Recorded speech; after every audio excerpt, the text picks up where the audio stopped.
जम्मू कश्मीर और हिमाचल प्रदेश में बादल फटने और अचानक बाढ़ आने के कारण 15 से ज्यादा लोगों की मौत हो गई है।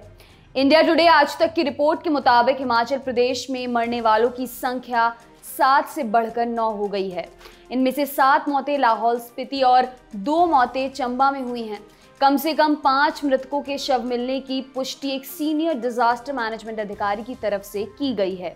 कुछ लोगों के लापता होने की खबर भी है।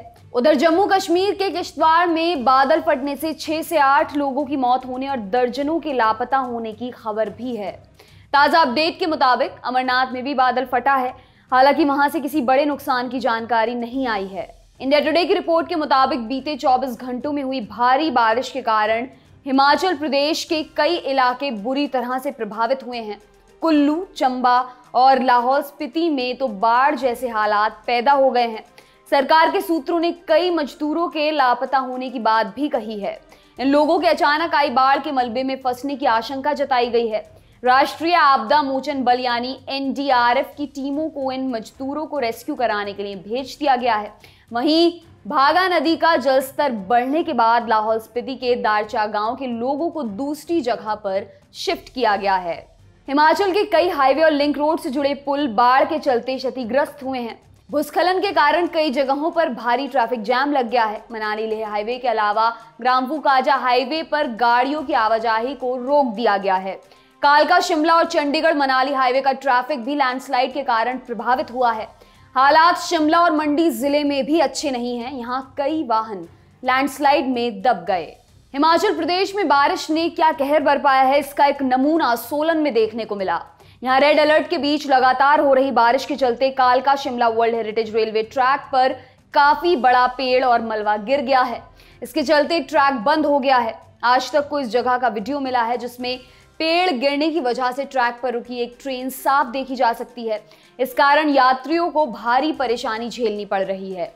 हालांकि रेलवे कर्मचारी मौके पर पहुंच गए हैं। उन्होंने पेड़ को काटने और मलबे को हटाने का काम शुरू कर दिया है।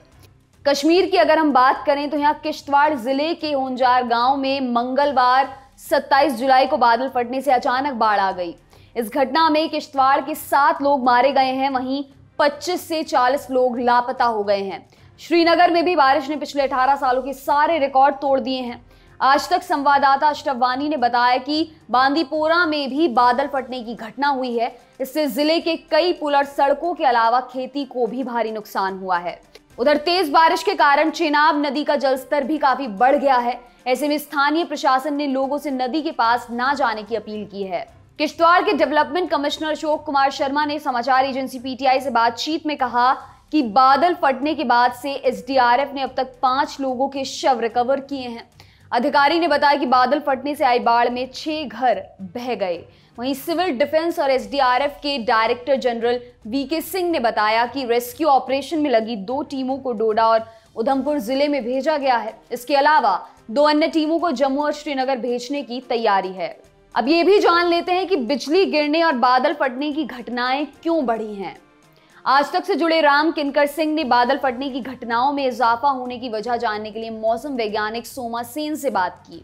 उनका कहना है कि ये सब कुछ क्लाइमेट चेंज की वजह से हो रहा है। सोमा सेन ने कहा, कई शोधों से साफ हुआ है कि भारी बारिश, असमय बारिश या फिर बारिश ना होने की घटनाओं की फ्रीक्वेंसी के बढ़ जाने का क्लाइमेट चेंज से सीधा संबंध है। जब भारी मात्रा में नमी वाले बादल एक जगह इकट्ठा होते हैं तो उनमें मौजूद बूंदों के भार की वजह से बादल की डेंसिटी बढ़ जाती है और अचानक तेज बारिश शुरू हो जाती है। इसे ही बादल फटना कहते हैं।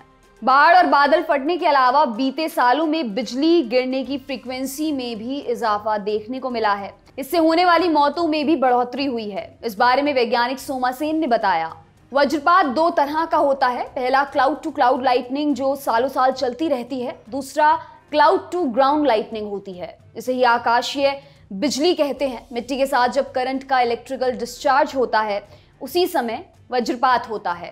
पिछले 20 सालों में वज्रपात की घटनाएं बढ़ी हैं।